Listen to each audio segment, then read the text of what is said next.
미국이 충격에 빠졌습니다. 국방부가 비밀리에 진행한 동맹국 전략무기 전력 점검에서 뒤처질 것이라 생각했던 한국이 오히려 압도적인 1위를 차지했기 때문입니다. 놀라운 것은 단순한 기술적 성능이 아니었습니다. 한국의 조선과 반도체 기술이 미국의 함정, 미사일, 제어 시스템과 깊이 연결되어 있었던 것입니다. 다시 말해 한국이 멈추면 미국의 무기도 멈춘다는 사실이 드러난 것이었죠. 그날 CNN을 비롯한 모든 언론이 일제히 특집을 내보냈습니다. 미국의 패권이 흔들린다. 기자들의 질문에 국방장관은 단 한 문장으로 답했습니다. 모든 결과는 사실이며 그 기술은 전부 한국의 것입니다. 저는 그 순간을 아직도 기억합니다. 백악관 안보 브리핑룸의 정적, 그리고 트럼프 대통령의 분노. 도대체 무슨 일이 있었던 걸까요? 미국을 멈춰 세운 한국의 기술력, 그 이야기는 이렇게 시작되었습니다. 대한민국이 제안을 거부했습니다. 새벽 4시 백악관 상황실 문이 열리며 NSC 고문이 헐떡이며 들어왔습니다. 한국이 거부했습니다. 그 한마디가 방 안의 공기를 얼어붙게 만들었습니다. 저는 제임스 맥케인, 백악관 산업안보전략 부보좌관으로 12년째 일하고 있습니다. 그때까지만 해도 저는 한국이 결국 물러설 거라 믿고 있었습니다. 그들은 절대 우리를 거역할 수 없어. 그게 제 확신이었죠. 트럼프 대통령이 주먹으로 탁자를 내리쳤습니다. 3,500억 달러야. 우리가 70년 동안 지켜줬는데 감히 거부한다고? 그의 얼굴은 분노로 붉게 물들었고 방 안의 모든 참모들은 숨을 죽였습니다. 국무장관, 국방장관, 재무장관, 그리고 NSC 핵심 참모들까지 모두 침묵했죠. 아무도 이런 결과를 예상하지 못했습니다. 저는 침착하게 말했습니다. 한국의 반응은 일시적인 겁니다. 국내 여론을 의식한 정치적 제스처일 뿐입니다. 며칠 내로 비공식 채널로 타협안을 제시할 겁니다. 늘 그래왔듯이요. 하지만 재무장관이 고개를 저었습니다. 맥케인, 이번엔 다를 수도 있어. 한국의 톤이 이전과 완전히 달라. 그 말이 처음엔 대수롭지 않게 들렸습니다. 한국이 우리 없이 버틸 수 있을 리 없었으니까요. 주한미군 28,500명이 떠나면 그 나라는 끝입니다. 북한의 포병 4,500문이 서울을 겨누고 있고 중국 해군은 서해를 압박하며 러시아 함대는 동해로 내려옵니다. 미군의 보호 없이 한국이 버틸 수 있을까요? 저는 불가능하다고 단언했습니다. 트럼프가 손가락으로 탁자를 두드렸습니다. 그가 중대한 결정을 내리기 전에 항상 하던 버릇이었습니다. 좋아, 철수 카드를 쓰면 되겠군. 평택과 군산 철수 준비를 발표해. 국방장관이 서류 가방을 열어 전략 지도를 꺼냈습니다. 테이블 위에 펼쳐진 한반도 지도에는 붉은 선과 파란 선이 복잡하게 얽혀 있었습니다. 평택에서 베이징까지는 985km입니다. 중국을 견제하는 최전방 기지죠. 군산의 MQ-9 드론 작전 반경은 1200km, 동중국해 전체를 감시할 수 있습니다. 그의 목소리는 차분했지만 말의 무게는 무거웠습니다.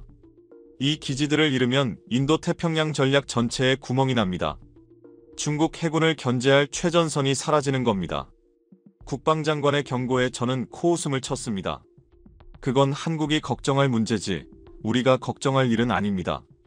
내심 자신 있었어요. 우리가 떠나면 한국은 스스로 무너질 거라 믿었으니까요.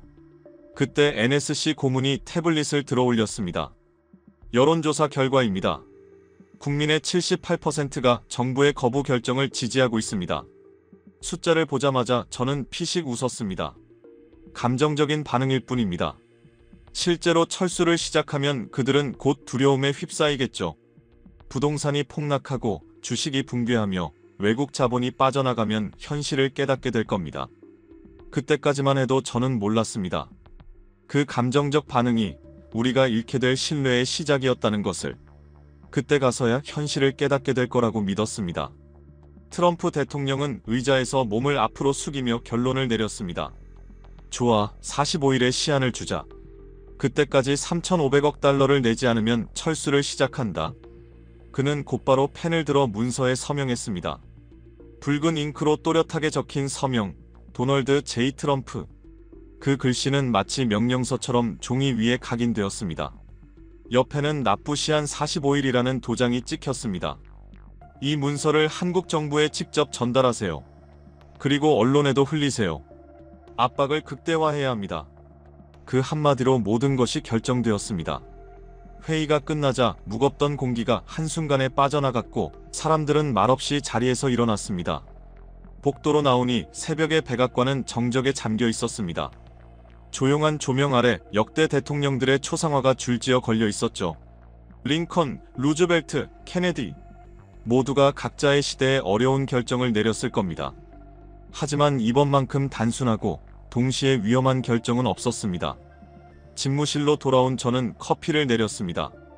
짙은 향이 방 안을 채웠고 그 향 속에서 묘한 불안이 피어올랐습니다. 창밖에는 워싱턴 기념탑이 희미한 새벽빛에 잠겨 있었습니다. 150년 전 독립을 위해 싸운 조지 워싱턴의 정신이 깃든 그 탑. 그 아래에서 지금의 우리는 무엇을 지키고 있는가? 문득 그런 생각이 들었습니다. 일주일이 흘렀습니다.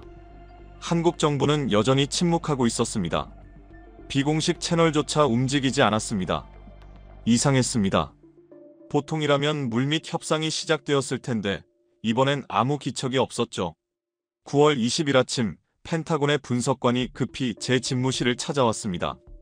맥케인 부보좌관님, 한국 정부가 주요 대기업 총수들과 비밀 회의를 열었습니다. 그가 내민 서류에는 놀라운 이름들이 적혀 있었습니다. 삼성, SK, 현대, 한화, LG, 포스코. 대한민국을 움직이는 거대한 축들이 모두 청와대에 모였다는 보고였습니다. 내용은 전혀 새어나오지 않습니다. 참석자들이 완벽하게 입을 다물고 있어요. 심지어 CIA 서울 지부도 정보를 확보하지 못했습니다. 저는 코웃음을 쳤습니다. 결국 애국심 캠페인을 준비하는 거겠죠. 기업들에게 희생을 요구하고 국민 감정을 자극하는 쇼일 겁니다. 그게 늘 그들의 방식이라고 믿었으니까요. 감정적인 대응이 얼마나 오래 갈 수 있겠습니까? 하지만 9월 25일 첫 번째 충격이 터졌습니다. 한국 조선업계가 공동성명을 발표한 것입니다. 미 해군 함정 정비 계약을 전면 재검토하겠습니다. 그 한 문장이 펜타곤을 뒤흔들었습니다. 부산과 거제의 조선소에서만 미 해군 함정 97척이 정비 중이었습니다. 항공모함 2척, 이지스 구축함 12척, 잠수함 8척. 그야말로 태평양 함대의 심장이 한국에 있었던 셈입니다. 허세일 뿐입니다. 저는 단호히 말했습니다. 한국 조선업계도 돈이 필요합니다. 연간 80억 달러 규모의 정비 계약을 벌일 리가 없어요. 그러나 다음 날 모든 판단이 무너졌습니다. 삼성과 SK가 공동 성명을 발표했습니다. 미국 기업과의 반도체 공급 계약을 잠정 중단합니다. 새로운 조건이 협의될 때까지 신규 공급은 없습니다. 순간 백악관 회의실은 아수라장이 되었습니다. 미국 제조업의 52%가 한국산 반도체에 의존하고 있었던 겁니다. 애플, 인텔, 엔비디아, 퀄컴, 미국의 모든 산업의 신경망이 한국에서 비롯된다는 사실을 그때 처음 절감했습니다. 미친 짓이야. 자기들 발등을 찍는 거나 마찬가지잖아. 트럼프가 분노에 차서 책상을 내리쳤습니다. 한국 GDP의 40%가 수출이고 그중 절반이 미국 시장이야. 이런 선택을 오래 유지할 수 있을 리가 없다고. 그 말에 저는 다시 확신했습니다. 결국 그들은 굴복할 것이다. 우리가 버티면 한국은 두려움에 밀려 협상 테이블로 돌아올 거라고 믿었죠. 하지만 재무장관의 얼굴은 창백했습니다. 단기적으로는 우리도 타격이 큽니다. 월스트리트가 벌써 흔들리고 있어요. 그의 말에 트럼프는 잠시 침묵했지만 저는 여전히 낙관했습니다. 일시적인 현상일 뿐입니다. 한국이 버틸 수 있는 시간은 길어야 2주일이에요. 그 이상은 불가능합니다. 그 순간 NSC 고문이 조심스레 물었습니다. 만약 그들이 정말로 끝까지 버틴다면요? 그리고 중국이나 러시아와 손을 잡는다면? 그 질문이 방 안에 남긴 침묵은 묘하게 길고 차가웠습니다. 그때는 아무도 몰랐습니다. 그 조심스러운 질문이 앞으로의 모든 재앙을 예고하고 있었다는 것을. 만약 그들이 끝까지 버틴다면요? 그리고 중국이나 러시아와 손을 잡는다면요? NSC 고문의 그 질문은 방 안의 공기를 무겁게 만들었습니다. 하지만 저는 냉정하게 고개를 저었습니다. 불가능한 시나리오입니다. 한국은 자유민주주의 국가예요. 중국이나 러시아와는 체제가 다르고 가치관도 다릅니다. 게다가 기술 수준에서도 차이가 큽니다. 한국의 첨단 산업은 모두 미국과의 협력으로 구축된 겁니다. 우리 없이 단독으로 버틸 수는 없습니다. 그 말로 회의는 마무리되었습니다. 사람들은 피로한 표정으로 자리를 떴지만 저는 어쩐지 묘한 불안감을 느꼈습니다. 밤 11시가 넘은 시각, 집무실로 돌아와 책상 앞에 앉았습니다. 창밖의 백악관 정원엔 가로등이 조용히 켜져 있었고 그 불빛 아래 국기의 그림자가 길게 드리워져 있었습니다. 모든 것이 평온했지만 마음속엔 알 수 없는 초조함이 일렁였습니다. 저는 새로운 보고서를 작성하기 시작했습니다. 제목은 한국의 항복 시나리오. 첫 문장을 이렇게 썼습니다. 그들은 결국 돈을 낼 것이다. 언제나 그랬으니까. 그 문장이 왠지 공허하게 느껴졌지만 당시에 저는 여전히 확신에 차 있었습니다. 며칠 뒤 한국 청와대에서 짧은 성명이 발표되었습니다. 대한민국은 더 이상 누구의 하천 국가가 아닙니다. 그 한 문장이 백악관 전체를 얼어붙게 만들었습니다. 70년 동안 우리의 보호 아래에 있던 나라가 독립을 선언하다니. 저는 그게 현실을 모르는 감정적 발언이라 생각했습니다. 하지만 이상하게도 그날 밤 묘한 불안이 밀려왔습니다. 한국의 침묵이 너무나 길고 너무나 차분했기 때문입니다. 그 침묵은 2주일 동안 이어졌습니다. 9월 26일 오전 9시 펜타곤 전략실에서 긴급회의가 소집되었습니다. 국방장관이 직접 주재하는 자리였고 저는 백악관 대표로 참석했습니다. 거대한 스크린에는 한반도 지도가 떠 있었습니다. 국방장관이 저를 보며 물었습니다. 맥케인 부보좌관, 한국은 아직도 반응이 없습니까? 반응이 없는 게 아닙니다. 한국의 주요 기업들이 하나둘씩 미국과의 계약을 재검토하고 있습니다. 제가 답했지만 제 목소리엔 자신감이 조금 섞여 있었습니다. 일시적인 저항일 뿐입니다. 압박을 더 높이면 곧 무너질 겁니다. 그때 전략 분석관이 손을 들었습니다. 부보좌관님, 이 자료를 보셔야 할 것 같습니다. 그가 리모컨을 누르자 스크린이 바뀌었습니다.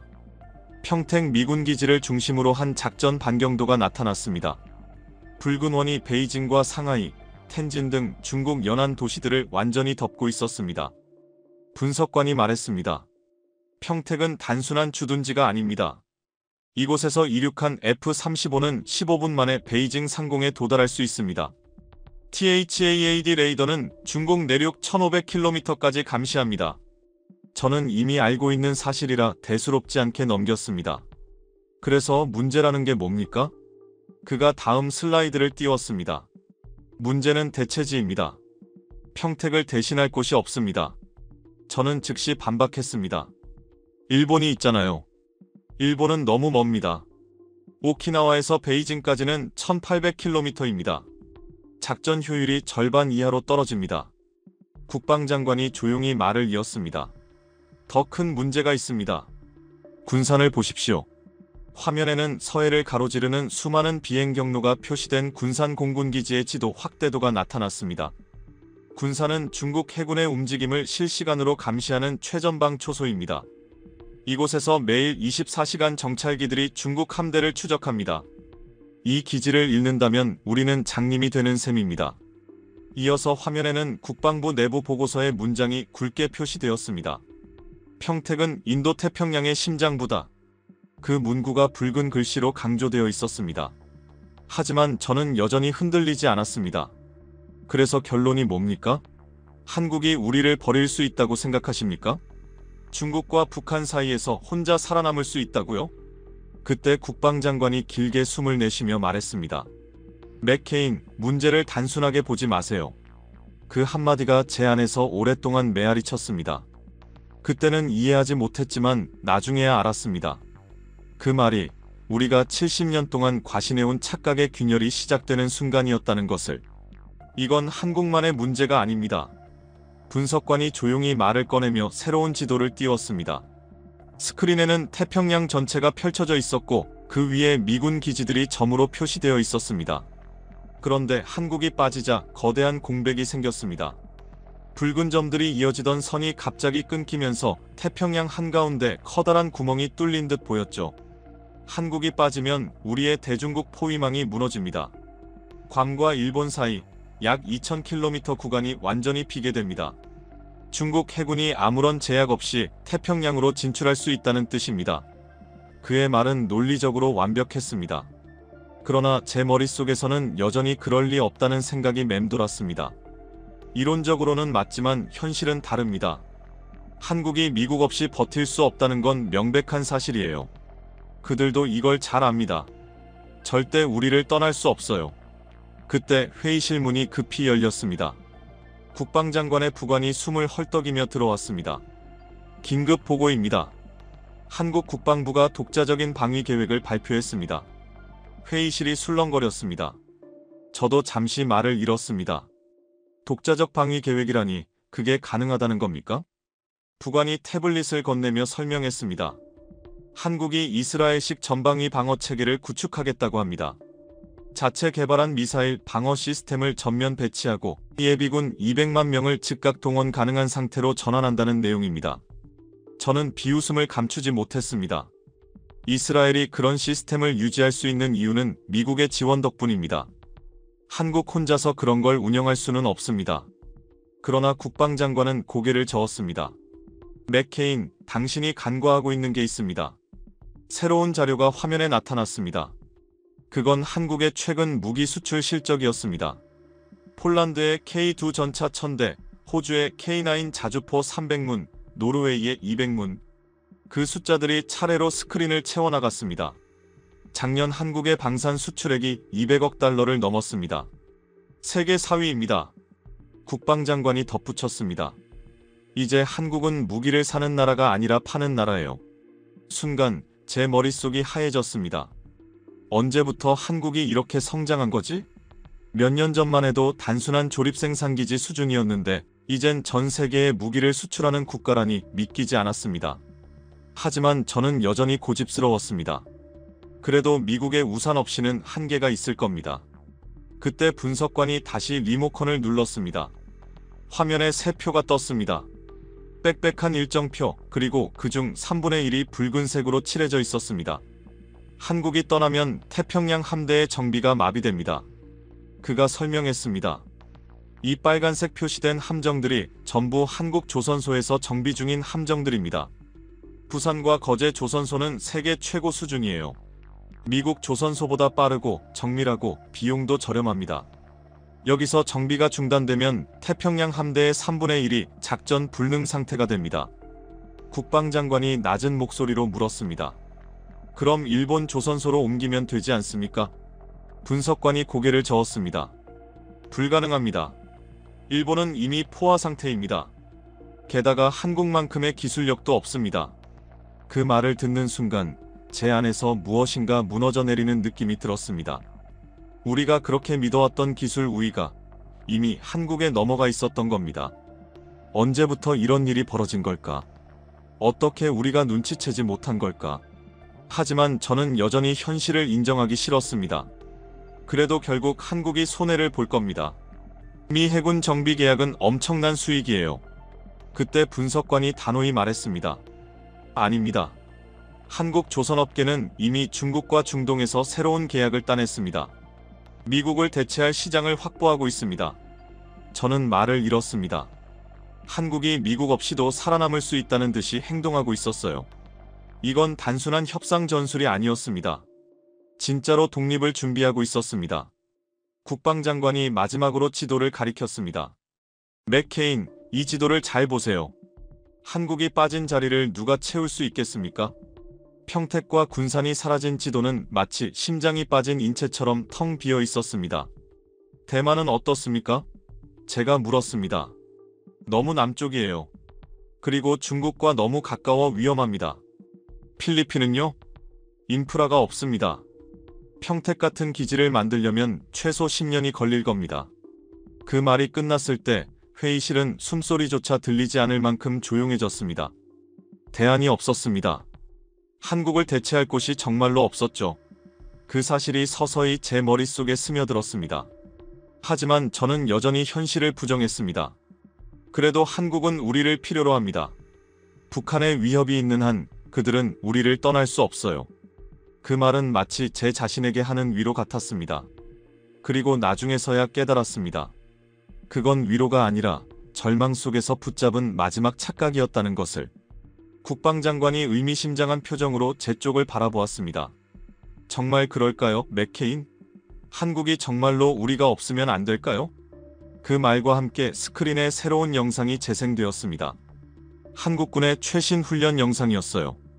K2 전차가 진흙밭을 가르며 질주하고 K9 자주포가 하늘을 흔들 듯 포격을 쏟아냈습니다. 그리고 푸른 하늘 위로 FA-50 전투기가 날아올랐습니다. 모두 한국이 직접 개발한 무기들이었습니다. 분석관이 차분히 설명했습니다. 현재 한국군은 세계 6위의 군사력을 보유하고 있습니다. 예비군까지 포함하면 300만 명이 넘습니다. 북한과 단독으로 맞붙어도 승산이 있을 정도입니다. 회의실 안의 공기가 싸늘해졌습니다. 저는 화면을 바라보며 생각했습니다. 우리가 수십 년 동안 보호해왔다고 믿었던 나라가 이제는 스스로를 완벽히 지킬 수 있는 수준에 도달했다는 사실을 그제야 실감했습니다.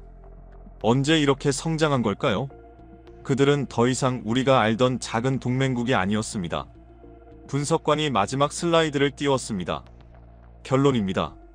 주한미군 철수는 협상 카드가 될 수 없습니다. 그건 오히려 우리에게 손실을 가져옵니다. 회의실이 침묵으로 잠겼습니다.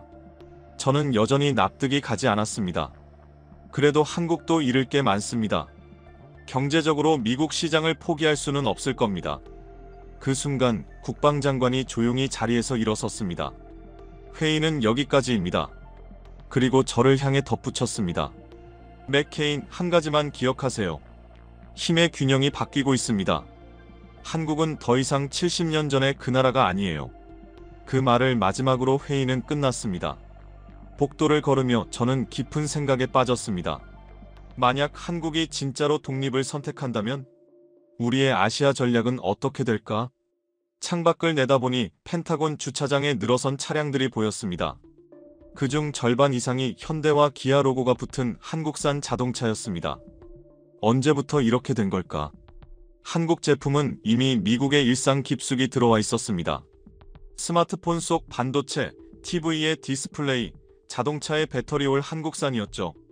사무실로 돌아와 책상 위에 보고서를 다시 펼쳤습니다. 굵은 글씨로 쓰인 한 문장이 눈에 들어왔습니다. 평택은 인도태평양의 심장부다. 그 문장이 머릿속을 맴돌았습니다. 심장이 멈추면 몸 전체가 멈춘다. 우리의 아시아 전략도 마찬가지일 것이다. 하지만 저는 여전히 확신했습니다. 한국은 결국 굴복할 것이다. 아무리 강해졌다고 해도 미국을 이길 수는 없다. 세상은 그들 없이도 돌아간다. 저는 스스로에게 그렇게 중얼거렸습니다. 그러나 그 말이 끝나기도 전에 마음 한구석에서 알 수 없는 불안이 피어올랐습니다. 정말로 한국 없이 우리의 전략이 유지될 수 있을까? 대답하기 어려운 질문이었습니다. 며칠 뒤 오하이오로 향하는 비행기 안에서 전화가 걸려왔습니다. 맥케인, 큰일이야. 상무부 차관의 다급한 목소리가 들렸습니다. 오하이오 공장들이 멈춰서고 있어. 9월 29일 오전 6시 저는 즉시 현장으로 향했습니다. 러스트벨트 지역의 상황을 직접 확인해야 했습니다. 클리블랜드 공항에 도착하자 상무부 관료가 저를 기다리고 있었습니다. 부보좌관님, 생각보다 심각합니다. 세 곳의 공장이 이미 가동을 중단했습니다. 저는 믿기지 않았습니다. 한국과의 갈등이 시작된 지 불과 3주 만에 미국 제조업이 타격을 받다니. 그건 과장된 보고일 거라 생각했습니다. 첫 번째 목적지는 GM 부품 공장이었습니다. 공장 정문에 도착하자 평일 오전인데도 노동자들이 밖에 서성이고 있었습니다. 왜 일하지 않죠? 공장장이 저를 맞으며 고개를 저었습니다. 맥케인 부보좌관님 오신다고 들었습니다. 상황이 좋지 않습니다. 공장 안으로 들어가자 믿을 수 없는 광경이 펼쳐졌습니다. 거대한 컨베이어 벨트가 멈춰 있었고 조립 라인 전체가 정지 상태였습니다. 기계들은 전원이 꺼진 채 조용히 서 있었습니다. 무슨 문제입니까? 공장장이 대답했습니다. 한국산 배터리 셀이 끊겼습니다. LG와 삼성 SDI가 공급을 중단했어요. 재고는 사흘 전에 바닥났습니다. 그 말에 저는 한동안 말을 잃었습니다. 배터리 하나 때문에 공장 전체가 멈췄다고? 말이 안 되는 일이었습니다. 다른 대안이 있을 텐데요. 그렇게 말했지만 제 목소리엔 이미 자신이 없었습니다. 마치 무언가 거대한 톱니바퀴가 천천히 멈추기 시작한 듯한 느낌이었습니다. 중국산이나 일본산으로 대체하면 되지 않습니까? 저는 그렇게 물었습니다. 그러자 공장장이 깊은 한숨을 내쉬었습니다. 불가능합니다. 우리 전기차 시스템은 LG 배터리에 맞춰 설계되어 있습니다. 다른 배터리를 쓰려면 전체 라인을 처음부터 다시 설계해야 합니다. 적어도 6개월은 걸릴 겁니다. 그 말을 듣는 순간 저는 머릿속이 하얘졌습니다. 6개월이라니. 6개월 동안 공장이 멈춘다면 지역 경제는 완전히 붕괴할 겁니다. 상무부 관료가 태블릿을 제 앞에 내밀었습니다. 이게 현재 상황입니다. 화면에는 내부 보고서가 떠 있었습니다. 미국 제조업의 52%가 한국 부품에 의존하고 있습니다. 반도체, 배터리, 디스플레이, 센서. 이 중 어느 하나라도 끊기면 생산이 불가능합니다. 자료를 스크롤하자 제품 목록이 끝없이 이어졌습니다. 스마트폰, 전기차, 항공기, 의료장비. 모두 한국산 부품이 들어가야만 작동하는 것들이었습니다. 특히 전기차 배터리 항목에 굵은 빨간색 경고 표시가 있었습니다. 미국 전기차의 70%가 한국산 배터리를 사용. 공급 중단 시 전면 생산 불가. 공장을 둘러보니 노동자들의 얼굴이 하나같이 어두웠습니다. 기계가 멈춘 공장 안에서 그들은 아무 일도 할 수 없었어요. 그들의 눈빛에는 단 하나의 감정만이 담겨 있었습니다. 두려움. 한 노동자가 제 앞으로 다가왔습니다. 부보좌관님, 우리가 뭘 잘못했습니까? 왜 우리가 실직해야 합니까? 그 질문에 저는 아무 말도 하지 못했습니다. 이건 외교 문제였지만 고통은 오롯이 이들의 몫이었으니까요. 공장장이 무겁게 말을 이었습니다. 여기 350명이 일합니다. 이미 100명을 무급 휴직시켰습니다. 일주일 안에 정상화되지 않으면 전원 해고해야 합니다. 그 말을 듣는 순간 제 가슴이 먹먹해졌습니다. 러스트벨트 노동자들에게 일자리는 단순한 생계수단이 아니었습니다. 그건 삶의 전부였습니다. 기술도 다른 기회도 없는 사람들. 공장이 닫히면 그들의 인생도 함께 무너집니다. 두 번째로 방문한 곳은 포드 엔진 공장이었습니다. 상황은 다르지 않았습니다. 한국산 반도체 칩이 끊겼습니다. 엔진 제어 시스템을 만들 수 없습니다. 공장 관리자가 차분히 설명했습니다. 이제 자동차는 단순한 기계가 아닙니다. 모두 컴퓨터입니다. 반도체가 없으면 바퀴 달린 고철일 뿐이에요. 생산 라인을 따라 걸었지만 절반 이상이 비어 있었습니다. 작동 중인 라인은 손에 꼽을 정도였습니다. 얼마나 버틸 수 있습니까? 일주일이 한계입니다. 그 이상은 불가능합니다. 관리자의 말은 단호했습니다. 그럼 문을 닫을 수밖에 없어요. 세 번째 공장은 가전제품 공장이었습니다. 월풀 세탁기 조립 라인이었죠. 하지만 이곳은 아예 문이 닫혀 있었습니다. 출입문 앞을 지키던 경비원이 설명했습니다. 어제부로 가동이 중단됐습니다. 디스플레이 패널이 들어오지 않아 생산이 불가능하답니다. 상무부 관료가 한숨을 내쉬며 태블릿을 다시 켰습니다. 현재 오하이오에서만 12개 공장이 멈췄거나 감산 중입니다. 미시간은 더 심각합니다. 20개가 넘는 공장이 타격을 받았습니다. 그건 재앙이었습니다. 러스트벨트는 트럼프 대통령의 핵심 지지 기반이었죠. 여기서 대량 실업이 발생한다면 정치적 타격은 치명적일 겁니다. 점심시간이 되어 노동자들이 식당에 모였습니다. 분위기는 살벌했습니다. 식당 벽면의 TV에서는 한국 관련 뉴스가 나오고 있었죠. 망할 한국 놈들. 우리 일자리를 빼앗고 있어. 한 노동자가 소리쳤습니다. 곧바로 옆자리에서 반박이 나왔습니다. 아니야, 이건 우리 정부 탓이야. 왜 한국을 자극했어? 트럼프가 옳았어. 한국은 우리를 이용해 먹었잖아. 그게 무슨 소리야? 이용이라니, 우리가 먼저 협박했잖아. 순식간에 고성이 오갔습니다. 노동자들 사이에서도 의견은 갈렸고 누구를 탓해야 할지 모르는 혼란이 퍼졌습니다. 그때 한 노조 간부가 저를 알아봤습니다. 백악관에서 오셨다면서요? 이 사태를 어떻게 수습하실 겁니까? 모든 시선이 제게로 향했습니다. 분노, 불안, 절망이 뒤섞인 눈빛들이었죠. 저는 어렵게 입을 열었습니다. 일시적인 조정 과정입니다. 곧 정상화될 겁니다. 그 말이 끝나자 식당 안에 웅성거림이 번졌습니다. 일시적이라고요? 우리는 다음 달 월세도 못 내요. 애들 학비는요? 병원비는요? 질문이 쏟아졌습니다. 그들의 목소리는 절박했고 그 절박함 속에서 저는 처음으로 깨달았습니다. 우리가 한국을 압박한다고 믿었던 그 순간 사실은 우리가 그들의 기술과 산업에 매여 있었던 것입니다. 그리고 그 사실이 이제 눈앞의 현실로 드러나고 있었습니다. 저는 아무 대답도 할 수 없었습니다. 언제 이 사태가 끝날지 저 자신도 확신이 없었으니까요. 식당을 나와 상무부 관료와 함께 걸었습니다. 정확한 피해 규모가 얼마나 됩니까?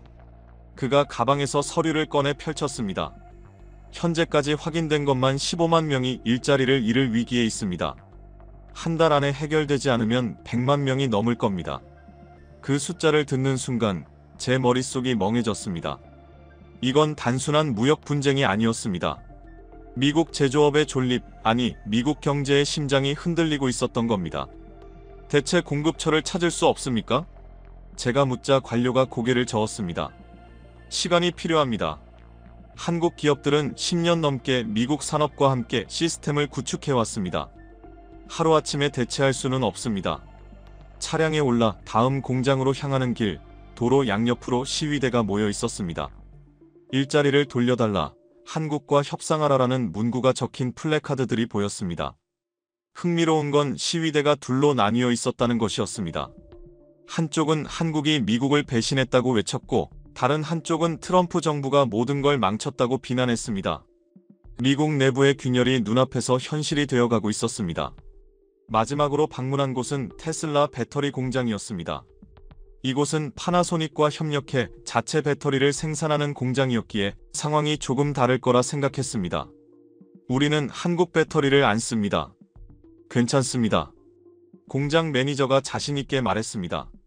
하지만 곧 그의 표정이 굳어졌습니다. 그런데 배터리 생산에 필요한 핵심 소재는 한국에서 수입합니다. 양극재, 분리막, 전해질 모두요. 그게 끊기면 우리도 못 버팁니다. 그 말을 듣는 순간 저는 완전히 깨달았습니다. 직접적인 공급이 아니더라도 미국의 산업은 이미 한국에 깊숙이 연결되어 있었습니다. 보이지 않는 실처럼 모든 부품과 공정의 밑바닥에 한국의 기술이 깔려 있었습니다. 언제 이렇게 된 걸까? 누구도 정확히 몰랐습니다. 그저 당연히 함께였던 거죠. 저녁에 호텔로 돌아와 TV를 켰습니다. 지역 뉴스 앵커가 굳은 얼굴로 말했습니다.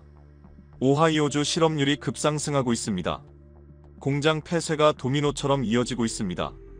화면에는 멈춰선 공장들, 비어있는 주차장, 닫힌 게이트들이 잇따라 비춰졌습니다. 러스트벨트가 다시 녹슬고 있었습니다. 그때 전화가 울렸습니다. 백악관이었습니다. 맥케인, 상황이 어떻습니까? 생각보다 심각합니다. 단기간에 해결하기는 어렵습니다. 트럼프 대통령이 직접 보고를 원합니다. 내일 아침 화상회의를 준비하세요. 전화를 끊고 창가로 다가갔습니다. 어둠 속 클리블랜드의 야경이 보였고 불 꺼진 공장들이 그림자처럼 도시에 깔려 있었습니다. 저는 노트북을 켜고 보고서를 작성하기 시작했습니다. 제목을 뭐라고 써야 할지 망설였습니다. 러스트벨트 위기 보고서라고 적었다가 곧 지웠습니다. 대신 일시적 공급망 조정이라고 썼습니다. 하지만 그 문장을 보고 있자니 스스로도 믿기지 않았습니다. 이게 정말 일시적인 걸까? 한국 없이 미국 제조업이 돌아갈 수 있을까? 데이터를 다시 확인했습니다.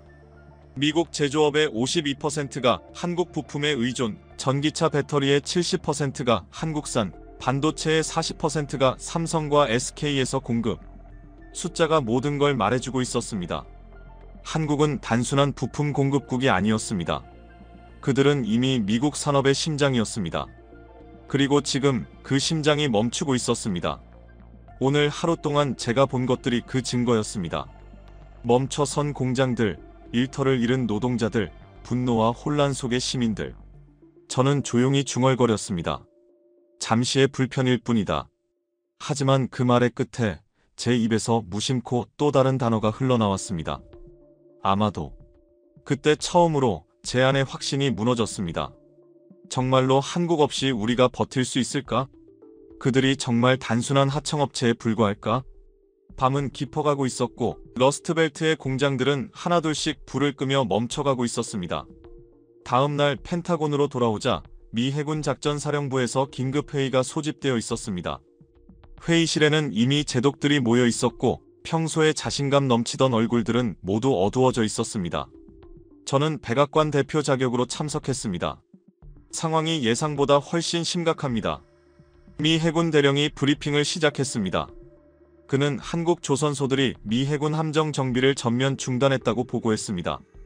스크린에는 태평양 함대의 현황이 떠 있었고 정비 중이거나 정비 대기 중인 함정들이 붉은색으로 가득 채워져 있었습니다. 현재 한국 조선소에 묶여있는 미 해군 함정은 97척입니다. 항공모함 2척, 이지스 구축함 12척, 잠수함 8척, 그리고 각종 지원함들까지 포함되어 있습니다. 97척이라는 숫자가 제 머릿속에 박혔습니다. 태평양 함대의 3분의 1이 문자 그대로 한국에 묶여있다는 뜻이었습니다. 도대체 언제부터 이런 상황이 가능해진 걸까? 대령은 계속했습니다.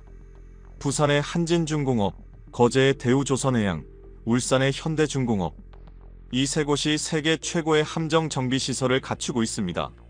속도, 비용, 품질 모든 면에서 경쟁 상대가 없습니다. 비교표가 떴습니다. 미국 조선소와 한국 조선소의 정비기간, 비용, 품질을 비교한 자료였죠.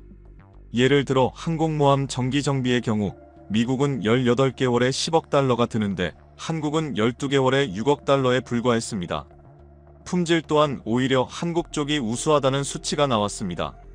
우리가 언제부터 이토록 한국 조선소에 의존하게 됐는지, 그간 누가 이 리스크를 점검했는지 의문입니다. 해군작전부장이 무겁게 말했습니다. 더 큰 문제는 대체 조선소가 없다는 겁니다. 미국 조선소는 이미 포화 상태고 일본은 기술적으로도 역부족입니다. 저는 받아들이기 힘들었습니다. 설마 한국 조선소만이 우리의 함정을 제대로 정비할 수 있다는 말인가? 그러나 현실은 그들이 말한 대로였습니다. 특히 이지스 시스템이나 원자력 추진 같은 첨단 장비는 한국 엔지니어들이 수년간 함께 일하며 쌓아온 노하우가 있어야만 완전하게 다룰 수 있다는 설명이 이어졌습니다. 화상 연결이 시작되었고 화면에 한국 조선업계의 대표가 떴습니다. 대우조선해양 CEO의 얼굴이 보였고 그의 목소리는 침착했습니다. 유감이지만 정부 방침을 따라야 합니다. 미 해군과의 계약은 중요합니다만 국가 정책이 우선입니다. 해군 제독이 목소리를 높였습니다. 이건 계약 위반이다. 우리는 수십억 달러의 손해배상을 청구할 것이다. CEO는 차분히 답했습니다. 계약서를 다시 보십시오. 불가항력 조항이 존재합니다. 정부 정책의 변화는 불가항력에 해당합니다. 한국 정부의 개입으로 사태는 법적 분쟁으로 비화할 가능성이 높아졌습니다. 그러나 법적 다툼 이전에 현실적인 문제가 있었습니다. 연결이 끊기자 회의실에는 무거운 침묵이 흘렀습니다. 모두가 충격을 받은 표정이었습니다. 누구도 한국이 이렇게 단호하게 나올 것이라고 예상하지 못했습니다. 다시 대령이 브리핑을 이어갔습니다. 현재 부산에 정박 중인 USS 로널드 레이건 항공모함은 엔진 정비 중입니다. 한국 기술자들이 철수하면서 사실상 항해 불능 상태가 됐습니다. 스크린에는 정박한 거대한 항공모함의 사진이 떠 있었습니다. 미국의 힘을 상징하는 그 함정이 한국 항구에 갇혀있는 모습은 비현실적으로 보였습니다. 미국으로 예인해서 정비한다면? 제가 물었습니다. 최소 6개월이 걸립니다. 그것도 예인이 가능하다는 전제입니다. 엔진이 분해된 상태에서는 예인도 쉽지 않습니다. 그 말은 재앙과 다름없었습니다. 태평양 함대의 핵심 전력이 단기간에 무력화될 수 있음을 뜻했습니다. 작전부장이 지도를 펼치며 더 큰 문제를 지적했습니다. 한국 조선소에서 정비받지 못하면 우리 함정의 작전 가능 시간이 절반으로 줄어듭니다. 계산표가 화면에 떴고 수치들은 냉혹했습니다. 정비 주기 연장과 비용 증가, 작전 공백이 겹치면 태평양 전력 유지 자체가 위태로워질 수 있었습니다. 회의실의 공기는 무겁게 가라앉았습니다. 저는 그 순간 우리가 지금껏 당연하게 여겼던 동맹의 의미와 그 기반에 대해 새삼 재평가해야 한다는 생각을 떨칠 수 없었습니다. 정비 주기를 놓치면 함정 수명이 단축되고 고장 위험이 급증한다는 경고가 슬라이드에 선명히 떠 있었습니다. 대령의 목소리는 점점 낮아졌습니다. 현재 상황이 지속된다면 1년 안에 태평양 함대의 절반이 작전 불능 상태에 빠질 겁니다. 믿기 어려운 말이었습니다. 세계 최강이라 자부하던 미 해군이 한국 조선소 없이는 제대로 작전조차 수행할 수 없다니요. 저는 참지 못하고 물었습니다. 그동안 왜 이런 위험을 방치했습니까? 한국에 이렇게까지 의존하는 게 말이 됩니까? 제독은 고개를 숙인 채 한숨을 내쉬었습니다. 비용 때문입니다. 한국 조선소는 우리보다 평균 40% 저렴합니다. 국방 예산을 절약한다는 명목으로 선택했죠. 결국 돈을 아끼려다 안보를 잃게 생긴 셈이었습니다. 아이러니했습니다. 세계 패권을 유지하겠다던 미국이 절약 때문에 스스로의 심장을 내준 꼴이었으니까요. 그때 부관이 문을 열고 급히 들어왔습니다. 긴급 보고입니다. 중국 해군이 동중국해에서 대규모 훈련을 시작했습니다. 회의실이 술렁거렸습니다.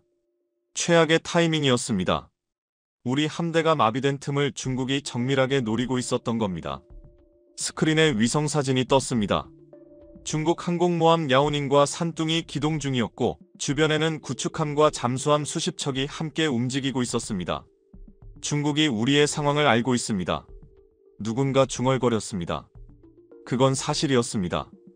부산항에 정박한 미 항공모함의 사진이 이미 전 세계 SNS에 퍼져 있었으니까요.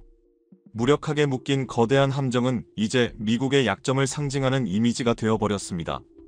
작전부장이 트럼프 대통령과의 화상 연결을 시도했습니다. 잠시 후 백악관 집무실 화면이 떴습니다. 트럼프의 얼굴은 굳어 있었고 목소리에는 짜증이 섞여 있었습니다. 대체 조선소를 찾아? 인도든 베트남이든 상관없어. 당장 옮겨. 그러나 국방장관이 단호하게 대답했습니다. 불가능합니다. 그런 수준의 기술력을 가진 나라는 없습니다. 트럼프는 얼굴을 붉히며 소리쳤습니다. 그럼 한국을 압박해. 경제 제재든 뭐든 써서 굴복시켜. 하지만 회의실은 고요했습니다. 아무도 대답하지 않았습니다. 이미 우리가 더 큰 피해를 보고 있다는 걸 모두가 알고 있었기 때문입니다. 압박할 카드가 남아있지 않았습니다. 화상 연결이 끊기자 회의실에는 다시 정적이 흘렀습니다. 모두의 표정이 침통했습니다. 이건 단순한 외교 문제가 아니라 미국 해군의 작전 기반 자체가 흔들리고 있는 사태였습니다. 저는 창밖을 바라봤습니다. 포토맥 강이 잔잔히 흐르고 있었습니다. 겉보기엔 평화로웠지만 그 물결 아래에는 미국의 패권이 흔들리고 있었습니다. 해군 대령이 마지막 슬라이드를 띄웠습니다. 결론입니다. 한국 조선소 없이는 미 해군의 태평양 작전 능력이 절반 이하로 떨어집니다. 사실상 태평양 패권을 포기해야 하는 수준입니다. 그의 마지막 문장이 제 머릿속을 맴돌았습니다. 그들이 없으면 우리 해군도 멈춘다. 한국은 단순한 동맹이 아니었습니다. 그들은 우리 군사력의 핵심 인프라였습니다. 그 사실을 이제서야 깨닫다니. 회의가 끝난 뒤 복도를 걸으며 저는 생각했습니다. 우리가 너무 오만했던 걸까? 한국을 단순한 하청업체로만 본 것이 결국 이 사태의 씨앗이었는지도 모릅니다. 엘리베이터 앞에서 해군 대령과 마주쳤습니다. 그가 조용히 말을 꺼냈습니다. 맥케인 부보좌관님, 이번 일로 하나 배웠습니다. 무엇을요? 힘이란 게 생각보다 복잡하다는 겁니다. 우리는 군사력만 있으면 최강이라고 믿었죠. 하지만 그 군사력을 지탱하는 건 다른 나라의 기술과 인프라였습니다. 그의 말이 마음 깊이 박혔습니다. 보이는 힘만 믿고 보이지 않는 의존을 무시했던 것. 그게 바로 우리의 실수였습니다. 사무실로 돌아온 저는 보고서를 작성했습니다. 제목은 해군 작전 능력 평가. 내용은 참담했습니다. 한국 조선소 협력 중단 시 예상 피해 항목에 이렇게 적었습니다. 6개월 내 작전 능력 30% 감소. 1년 내 50% 감소. 2년 후 태평양 함대는 이름뿐인 존재가 될 것. 그때 밤늦게 전화벨이 울렸습니다. 이제 진짜 폭풍이 시작되는 소리 같았습니다. 부산 현지 연락관에게서 걸려온 전화는 짧고 무거웠습니다. 부보좌관님, 한국 조선소 노동자들이 미 해군 함정에서 장비를 철수하고 있습니다. 완전히 손을 떼는 것 같습니다. 저는 순간 말을 잃었습니다. 막을 수 없습니까? 법적 근거가 없습니다. 그들의 조선소, 그들의 노동자입니다. 전화를 끊고 한참을 멍하니 앉아 있었습니다. 이건 단순한 협상이 아니었습니다. 한국은 진짜로 독립을 선언한 것이었습니다. 우리가 70년 동안 지켜왔다고 믿었던 나라가 이제는 우리 없이도 살 수 있다고 말하고 있었던 겁니다. 아니, 그보다 더 충격적인 건 이제는 우리가 그들 없이 살 수 없다는 사실을 그들이 우리에게 보여주고 있다는 것이었습니다. 창밖으로 워싱턴의 야경이 내려다 보였습니다. 수도는 여전히 불빛으로 가득했지만 그 안엔 어떤 위험도 없었습니다. 세계 최강국의 중심이 이렇게 무력하게 느껴진 적이 있었을까요? 보고서의 마지막 부분에 한 줄을 덧붙였습니다. 이건 단순한 협상이 아니었다. 그리고 그 밑에 작게 메모를 남겼습니다. 우리가 그들을 필요로 하는 만큼 그들도 우리를 필요로 한다고 믿었다. 그건 착각이었다. 펜을 내려놓으며 깊은 한숨이 새어나왔습니다. 이제 무엇을 해야 할까요? 제 머릿속에는 답이 없었습니다. 어쩌면 이번에는 우리가 역사의 뒤편으로 밀려나는 순서일지도 모른다는 생각이 들었습니다. 며칠 뒤 앤드루스 공군기지에 수송기가 도착했습니다. 10월 12일 오후 2시 잔잔한 비가 내리고 있었습니다. 회색 하늘 아래 C-17 수송기에서 미군 병사들이 하나둘 내려왔습니다. 한국에서 철수한 첫 번째 부대였습니다. 28,500명 중 1,200명이 귀국한 것이었죠. 저는 백악관 대표로 현장에 나갔습니다. 귀국 환영식이 준비되어 있었지만 분위기는 차가웠습니다. 승리의 귀환이 아니라 패배의 철수였으니까요. 한 병사가 트랩을 내려오다 멈춰 섰습니다. 그는 뒤를 돌아보더니 길게 숨을 내쉬었습니다. 70년 동안 지켜온 자리를 떠나야 했던 그 순간의 공허함이 그의 눈빛에 서려 있었습니다. 집에 온 걸 환영한다. 기지 사령관이 손을 내밀었지만 병사는 그 손을 보지 못한 듯 시선을 피했습니다. 활주로 옆에는 가족들이 서 있었습니다. 아내와 아이들이 남편을, 아버지를 향해 달려왔습니다. 하지만 재회의 기쁨은 오래가지 못했습니다. 아빠, 왜 돌아온 거야? 한국 좋다고 했잖아. 아이의 말에 아버지는 아무 말도 하지 못했습니다. 정치의 계산 때문에 쫓겨났다는 걸 어떻게 설명할 수 있었을까요? 잠시 후 부대 지휘관을 인터뷰했습니다. 그는 평택기지에서 3년간 복무한 대령이었습니다. 한국을 떠날 때 기분이 어떠셨습니까? 대령은 고개를 들지 못했습니다. 빗물이 그의 모자를 타고 흘렀습니다. 부끄러웠습니다. 한국인들이 우리를 바라보던 눈빛을 잊을 수 없습니다. 실망과 배신이 섞여 있었습니다. 그의 목소리는 떨리고 있었습니다. 한국군과 함께 훈련하고 작전을 수행했습니다. 그들은 진정한 전우였어요. 그런데 우리가 먼저 돈 이야기를 꺼냈고 결국 떠나게 됐습니다. 직업 군인으로서의 자부심이 무너졌다는 듯한 목소리였습니다. 마지막 날 한국군 대령이 제게 이렇게 말했습니다. 우리는 끝까지 함께할 줄 알았습니다. 그 말이 아직도 귓가에 남아 있습니다. 그때 수송기에서 짐들이 내려졌습니다. 병사들의 손에는 각자의 상자가 들려 있었습니다. 한국에서의 삶을 정리해온 흔적들이었죠. 한 상사가 박스를 조심스레 들고 있었습니다. 무엇입니까? 제가 묻자 그는 미소를 지으며 대답했습니다. 한국 친구들이 준 선물입니다. 잊지 말라고요. 박스 안에는 작은 태극기가 들어 있었습니다. 종이보다 얇은 천으로 만든 작은 깃발. 하지만 그 안에는 70년 우정의 무게가 담겨 있었습니다. 송탄의 신씨 아저씨가 주셨습니다. 20년 동안 우리 부대원들을 아들처럼 돌봐주신 분이에요. 헤어질 때 우셨습니다. 그 말을 듣는 순간 저는 비로소 실감했습니다. 이건 단순한 군의 철수가 아니라 한 시대의 끝이었습니다. 그리고 새로운 질서의 시작이기도 했습니다. 우리는 그 사실을 너무 늦게 깨달았을 뿐이었습니다. 병사의 눈가가 붉게 젖어 있었습니다. 전쟁터에서도 울지 않던 군인이 이번엔 참지 못하고 눈물을 흘렸습니다. 그건 단순한 감정이 아니라 자신이 지켜온 가치가 무너지는 순간의 절망이었습니다. 국방부 로비로 이동했습니다. 그곳에서는 더욱 충격적인 광경이 기다리고 있었습니다.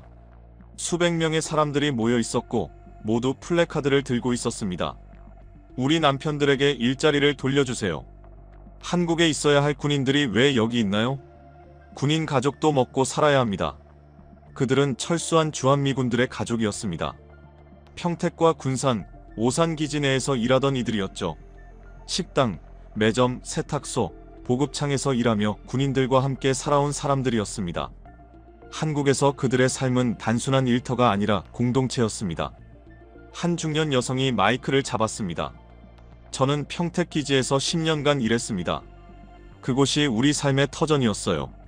이제 남편은 실직했고 우리는 갈 곳이 없습니다. 그녀의 목소리가 떨렸고 눈물이 마이크 위로 떨어졌습니다. 순식간에 주변 사람들의 눈가도 젖어들었습니다. 우리 아이는 평택에서 태어났어요. 그곳이 고향이었습니다. 친구들도 모두 그곳에 있는데 이제 아이는 매일 밤 한국으로 돌아가고 싶다고 울어요. 그 말을 듣는 순간 저는 깨달았습니다. 이들에게 한국은 단순한 주둔지가 아니었습니다. 그곳은 집이었고 삶이었습니다. 그때 한 퇴역 장군이 단상 위로 올라섰습니다. 베트남전에 참전했던 인물이었죠. 나는 40년간 군에 복무했습니다. 하지만 오늘처럼 부끄러운 날은 없었습니다. 그의 목소리가 울려 퍼졌습니다. 우리는 동맹을 저버렸습니다. 돈 때문에 명예를 팔았어요. 순간 로비가 조용해졌습니다. 현역 장교들마저 고개를 숙였습니다. 그는 말을 이었습니다. 한국전쟁에서 3만 7천 명의 미군이 목숨을 바쳤습니다. 그들의 희생으로 지켜낸 동맹을 우리가 3,500억 달러에 팔아넘겼습니다. 판문점 도끼 만행 사건에서 목숨을 잃은 보니파스 대위가 이 꼴을 보면 뭐라고 하겠습니까? 군중 사이에서 탄식이 터져나왔습니다. 트럼프가 우리를 배신했다.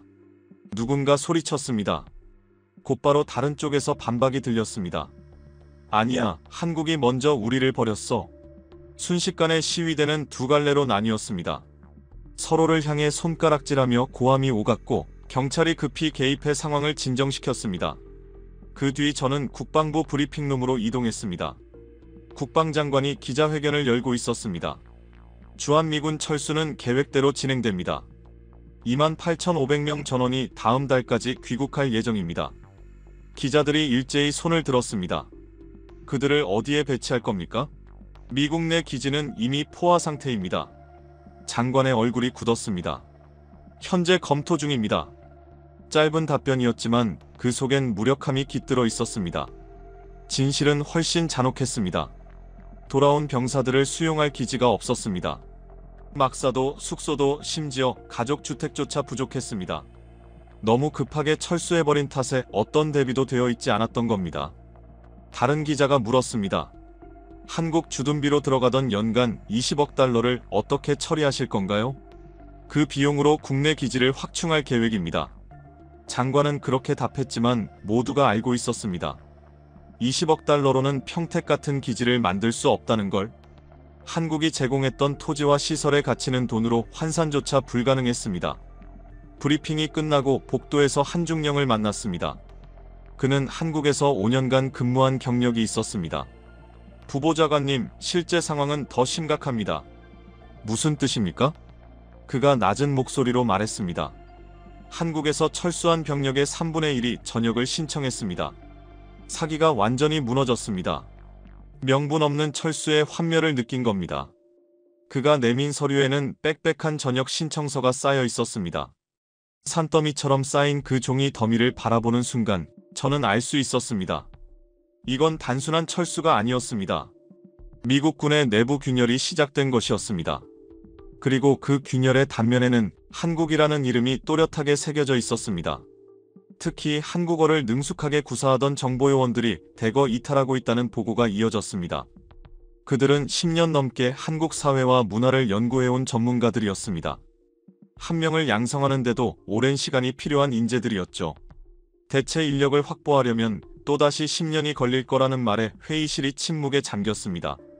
군의 사기 역시 급격히 떨어지고 있었습니다. 이건 단순한 병력 이동이 아니었습니다. 미군의 정체성, 그 존재 이유가 흔들리고 있었던 겁니다. 며칠 후 전역을 앞두고 있던 저에게 충격적인 뉴스가 전해졌습니다. 한국 정부가 공식 성명을 발표한 것이었습니다. 미군이 떠난 자리는 우리가 지킬 것입니다. 대한민국은 스스로를 지킬 능력이 있습니다.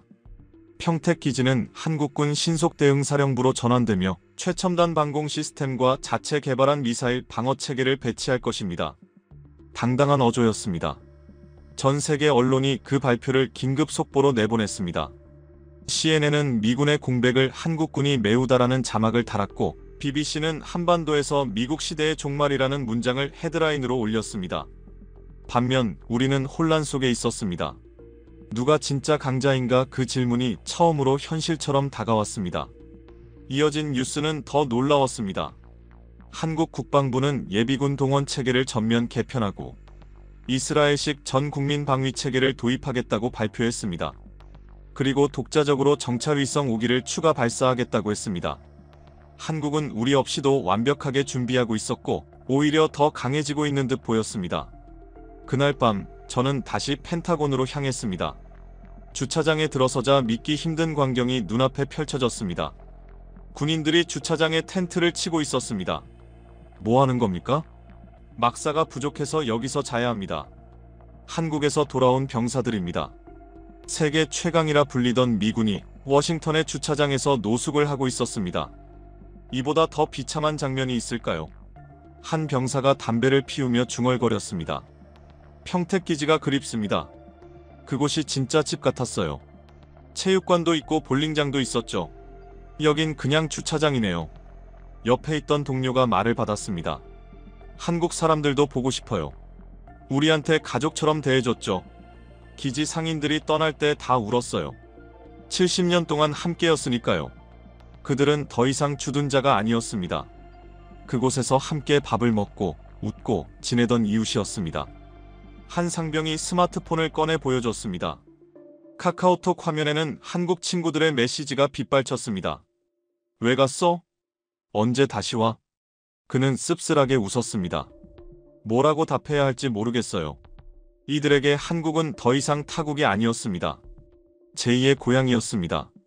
하지만 우리가 먼저 등을 돌렸습니다. 사무실로 돌아와 저는 다시 보고서를 작성했습니다. 제목은 철수군인 수용 현황. 그러나 그 내용은 절망 그 자체였습니다.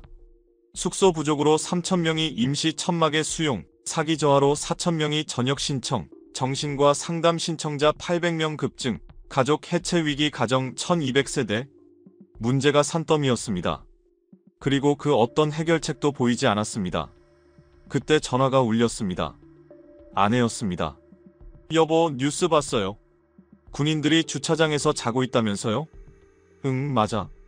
이게 우리가 말하던 강한 미국인가요? 저는 아무 대답도 할 수 없었습니다. 우리가 꿈꾸던 강한 미국은 이런 모습이 아니었으니까요. 창밖을 보았습니다. 주차장의 텐트들이 바람에 흔들리고 있었습니다. 그 앞에서 한 병사가 컵라면을 먹고 있었습니다. 평택에서는 따뜻한 한국 음식을 먹으며 웃던 병사였겠죠. 전쟁도 없었고 적과의 싸움도 없었습니다. 그저 우리의 오만함 때문에 이 모든 걸 잃었습니다. 전쟁보다 잔인한 패배였습니다. 적어도 전쟁에서는 명예라도 지킬 수 있었을 테니까요. 보고서 마지막에 한 문장을 적었습니다. 전쟁보다 잔인한 패배였다. 펜을 내려놓고 한참을 멍하니 앉아 있었습니다. 우리는 무엇을 위해 싸웠고 무엇을 잃었을까요? 돈을 아끼려다 명예를 잃었고 힘을 과시하려다 신뢰를 잃었습니다. 그리고 지금 미국이라는 거대한 제국은 조용히 무너지고 있었습니다. 그리고 이제는 군인들의 자부심마저 사라지고 있었습니다. 펜타곤 지하 브리핑룸의 공기가 유난히 무거웠습니다. 10월 16일 오전 6시 긴급 안보회의가 소집되었습니다. 이번 회의는 평소와 달리 합참의장이 직접 주재했습니다. 미국 군사력의 최고 책임자가 나섰다는 건 사태가 단순하지 않다는 뜻이었죠. 회의가 시작되자마자 합참의장이 입을 열었습니다. 상황이 예상보다 훨씬 심각합니다. 그의 목소리는 냉정했지만 그 속엔 분명한 불안이 깃들어 있었습니다.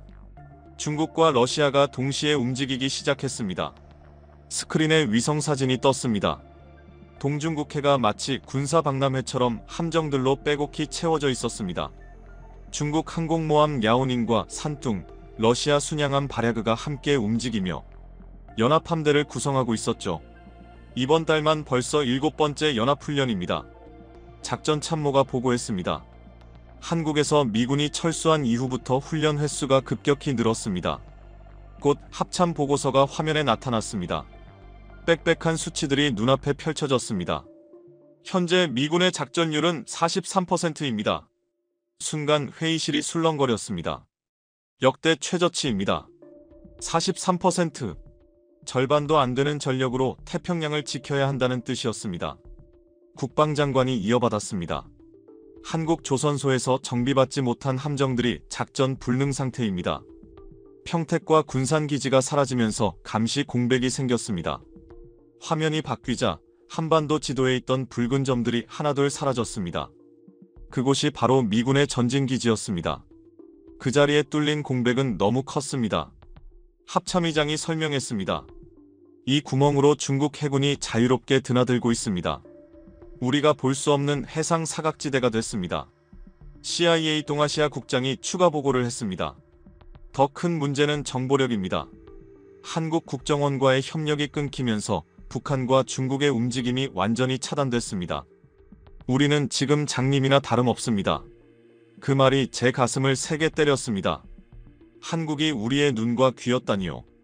그동안 당연히 들어오던 정보들이 모두 한국을 통해 전달되고 있었다는 사실을 그제야 깨달았습니다. 그때 합참의장이 낮고 단호한 목소리로 말했습니다. 솔직히 말씀드리겠습니다.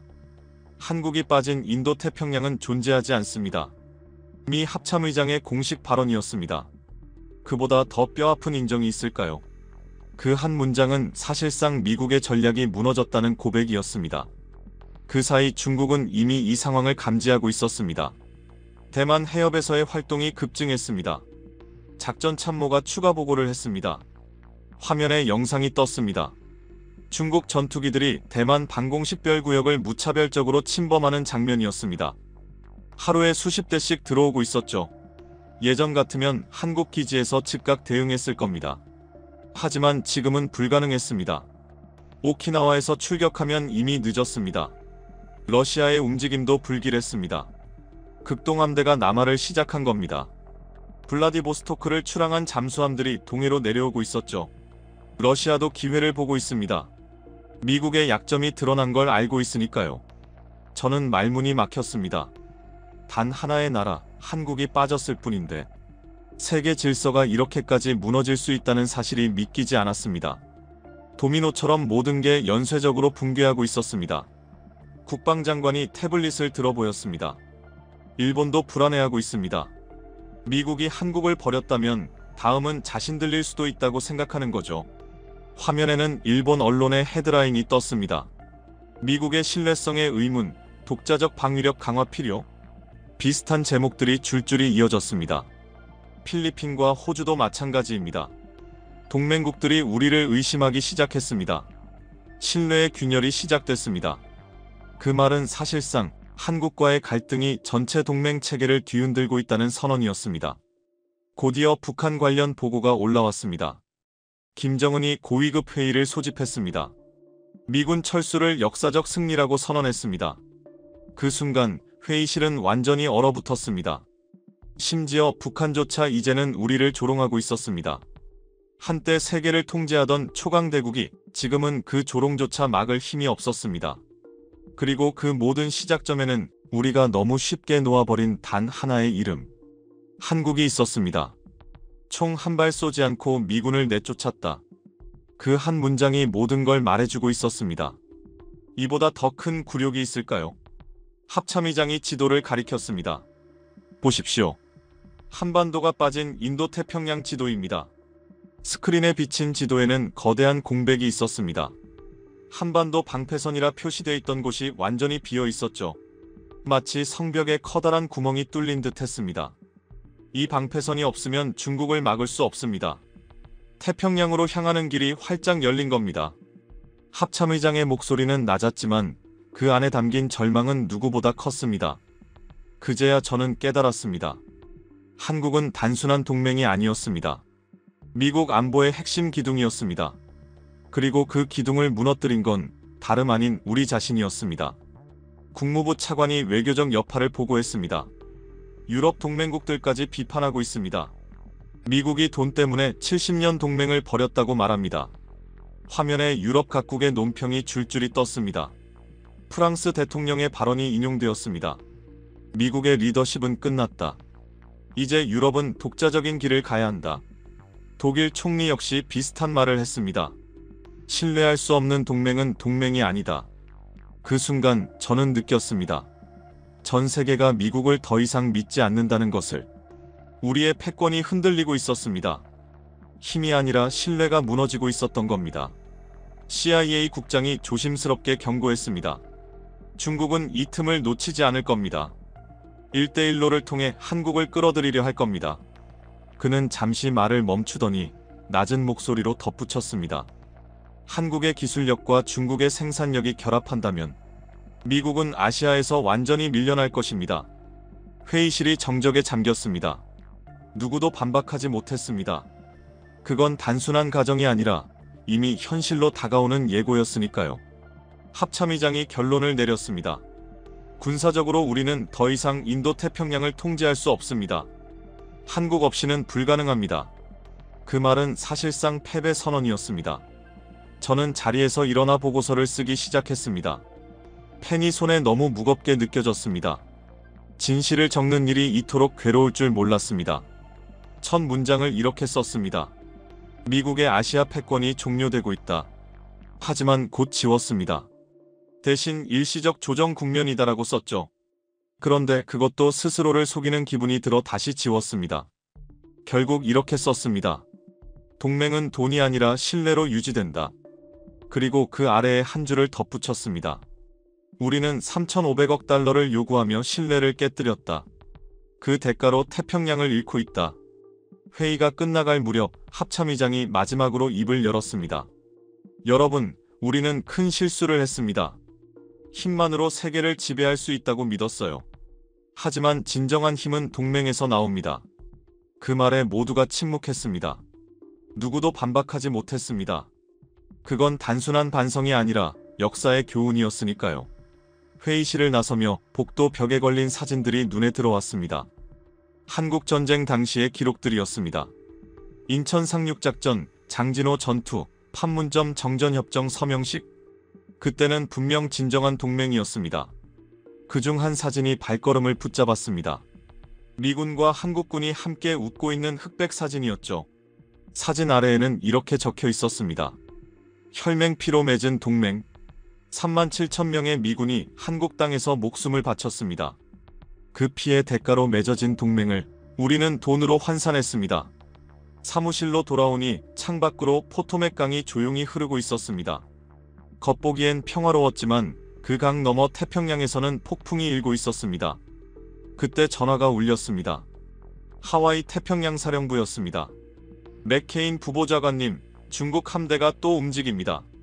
그 한 문장이 미국의 몰락을 알리는 경보처럼 들렸습니다. 총 한 발도 쏘지 않고 우리가 쫓겨난 사실은 도저히 믿기 어려운 굴욕이었습니다. 합참의장이 한반도가 빠진 지도를 가리키자 빈 공간이 성벽처럼 드러났습니다.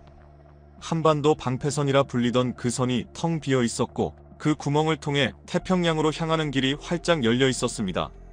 그 순간 저는 비로소 깨달았습니다. 한국은 더 이상 단순한 동맹이 아니었습니다. 그들은 미국 안보의 핵심 기둥이었고 그 기둥을 우리가 스스로 무너뜨렸다는 사실이 참담하게 다가왔습니다. 국무부 차관이 각국의 반응을 보고하자 유럽에서도 비판이 쏟아지고 있음을 알게 되었습니다. 우리가 돈 때문에 70년의 신뢰를 저버렸다는 비난이 나왔고 나토 내부에서도 불신의 균열이 드러났습니다. 프랑스와 독일의 지도자들이 공개적으로 우려를 표하자 미국의 리더십이 흔들리고 있다는 사실을 부인할 수 없었습니다. CIA 국장은 경고했습니다. 중국은 1대1로를 통해 한국을 끌어들이려 할 것이고 한국의 기술력과 중국의 생산력이 결합된다면 우리 영향력은 아시아에서 완전히 밀려날 수 있다고 말이었습니다. 그 예측이 얼마나 현실적인지 회의실 안의 공기는 말해주고 있었습니다. 합참의장의 결론은 냉혹했습니다. 군사적으로 우리는 인도태평양을 더 이상 통제할 수 없습니다. 한국 없이는 불가능합니다. 그 말은 패배 선언과 다름없었고 저는 펜을 들고 보고서를 쓰기 시작했지만 손이 떨렸습니다. 처음에는 미국의 아시아 패권이 종료되고 있다고 적었다가 지웠고 일시적 조정 국면이다라고 쓰기도 했지만 모두 거짓 같아 지웠습니다. 마지막으로 적은 문장은 단순했습니다. 동맹은 돈이 아니라 신뢰로 유지된다. 우리는 신뢰를 스스로 깨뜨렸고 그 대가로 태평양을 잃고 있다. 창밖으로 붉은 노을이 지고 있었습니다. 저는 그 광경을 보며 제국의 종말을 예감하는 듯한 허무함을 느꼈습니다. 보고서를 백악관으로 보냈고 그 내용은 숨길 수 없는 진실을 담고 있었습니다. 우리가 돈으로 살 수 없는 가치, 즉 신뢰와 동맹을 너무 늦게 깨달았다는 사실을 인정할 수밖에 없었습니다. 다음 날 백악관 브리핑룸에는 전 세계 언론이 모였습니다. 국방장관은 어두운 표정으로 연단에 섰고 한참 뒤에야 발표했습니다. 미합중국 정부는 주한미군 철수 계획을 공식 철회합니다. 동맹은 거래가 아니라 신뢰로 유지된다는 원칙을 재확인하고 대한민국과의 관계를 정상화하기 위해 노력할 것입니다. 그 말은 사실상의 항복 선언이나 다름없었습니다. 3,500억 달러 요구는 상호 협의를 통해 합리적 수준에서 결정하겠다는 표현으로 대체되었고 우리는 요구를 철회할 수밖에 없었습니다. 한국 정부는 침착하고 품위 있게 우리 결정을 환영했습니다. 그들은 승리를 과시하지 않았고 오히려 실무 협의를 통해 관계를 정상화하자고 제안했습니다. 그 점에서 저는 한국의 성숙함과 책임감에 깊이 감사했습니다. 그들은 우리에게 많은 것을 가르쳐 주었습니다. 돈으로 동맹을 재단할 수 없다는 사실, 상호 존중과 신뢰가 국방과 외교의 본질이라는 사실을 말입니다. 트럼프 대통령이 짧은 성명을 발표했습니다. 그의 얼굴에는 분명 패배감이 배어 있었습니다. 하지만 그의 입에서 우리는 한국과 함께 더 강한 동맹을 만들어갈 것이다라는 말이 나왔다는 것은 적어도 공적 차원에서는 우리가 잘못을 인정했다는 증거였습니다. 기자회견이 끝난 뒤 저는 다시 사무실로 돌아와 그간 쓴 여러 보고서를 펼쳐보았습니다. 한국의 항복 시나리오부터 패권의 균열까지 초기의 확신은 모두 잘못되었음을 문서들이 하나하나 증명하고 있었습니다. 한때 저는 확신했습니다. 그들은 결국 돈을 낼 것이다. 언제나 그랬으니까. 그러나 현실은 달랐습니다. 한국은 돈을 내는 것이 아니라 우리에게 신뢰를 되찾게 하는 쪽을 선택했고 그 선택은 결국 우리에게 더 큰 교훈을 주었습니다. 저는 그 교훈을 고스란히 받아 적었습니다. 이제 우리가 할 일은 되돌릴 수 없는 손실을 깨닫고 진정으로 신뢰를 회복하는 길을 찾는 것입니다. 그 시작은 한국에 대한 감사와 존경을 표현하는 것에서부터 시작해야 한다는 생각이 제 안에 자리 잡았습니다. 제가 쓴 문장이 부끄러웠습니다. 얼마나 오만했는지 이제야 깨달았습니다. 그래서 새로운 보고서를 작성하기 시작했습니다. 이번이 마지막 보고서였습니다. 제목은 교훈의 SSON이라고 적었습니다. 첫 문장을 이렇게 썼습니다. 한국은 하청이 아니라 심장이다. 이어서 적었습니다. 우리는 70년 동안 한국을 보호한다고 믿었다. 하지만 실제로는 서로를 보호하고 있었다.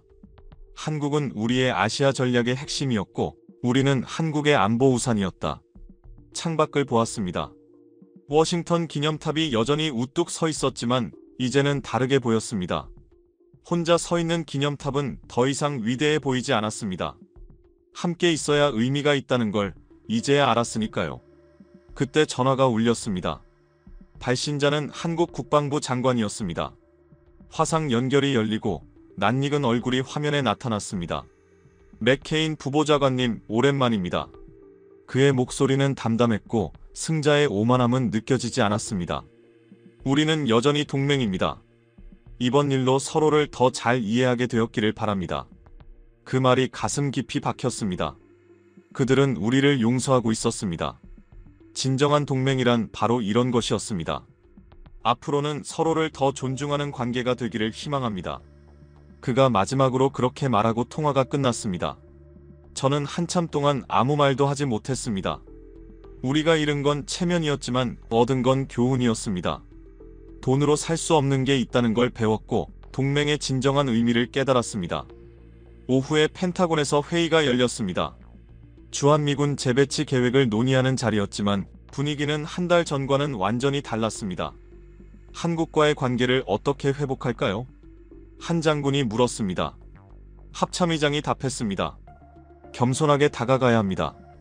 우리가 배워야 할 점이 많다는 걸 인정해야 합니다. 배운다, 그 단어가 회의실 안에 울려 퍼졌습니다. 미국이 한국에게 배운다. 한때는 상상조차 할 수 없던 말이었습니다. 합참의장이 덧붙였습니다. 이제 그들은 하청이 아닙니다. 방위산업, 조선, 반도체 모든 분야에서 우리는 동등한 파트너입니다. 모두가 고개를 끄덕였습니다. 인정하기 싫어도 그것이 진실이었기 때문이었습니다. 그날 저녁 저는 혼자 링컨 기념관을 찾았습니다. 링컨 동상 앞에 서서 오래도록 생각했습니다. 남북전쟁 당시 그는 분열된 나라를 하나로 묶기 위해 싸웠습니다. 하지만 우리는 어떤가요? 우리는 동맹을 분열시키고 신뢰를 깼습니다. 링컨이라면 뭐라고 했을까? 그 생각이 머릿속을 떠나지 않았습니다. 기념관을 나서며 깨달았습니다. 진정한 힘은 혼자 있을 때가 아니라 함께할 때 비로소 만들어진다는 것을.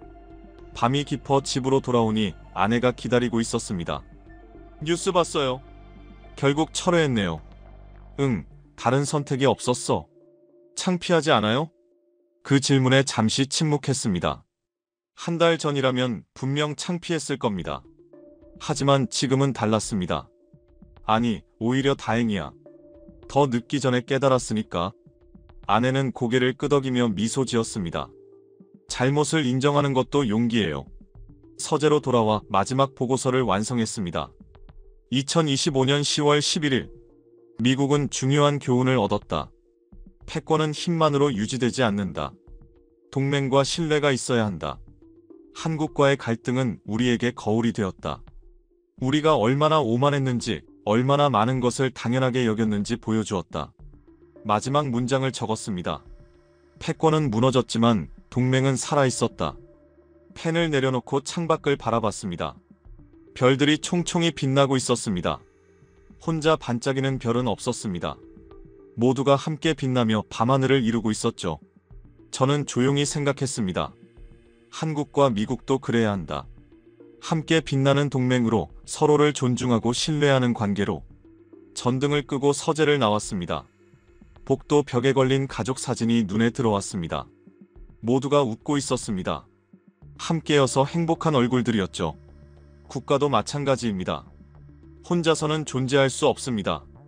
특히 이 복잡한 세계에서는 더욱 그렇습니다. 침실로 들어가기 전 핸드폰을 확인했습니다. 화면에 한국 뉴스가 떠 있었습니다. 한미동맹 정상화 환영. 그 제목을 보는 순간 저는 조용히 미소 지었습니다. 그들은 우리를 다시 받아들였습니다. 그리고 그 순간 진정한 동맹이란 단어의 의미를 비로소 이해할 수 있었습니다. 70년의 우정을 버리지 않았습니다. 그게 바로 진정한 동맹이었습니다. 불을 끄고 침대에 누웠습니다. 한 달간의 폭풍이 지나갔습니다. 그동안 우리는 많은 것을 잃었지만 그보다 더 많은 것을 배웠습니다. 가장 중요한 교훈은 이것이었습니다. 상대를 존중하지 않으면 자신도 존중받을 수 없다는 것. 동맹을 거래로 대하면 결국 그 동맹을 잃게 된다는 것. 그리고 한국은 이제 더 이상 작은 나라가 아니었습니다. 그들은 우리와 함께 세계를 이끌어갈 진정한 파트너였습니다.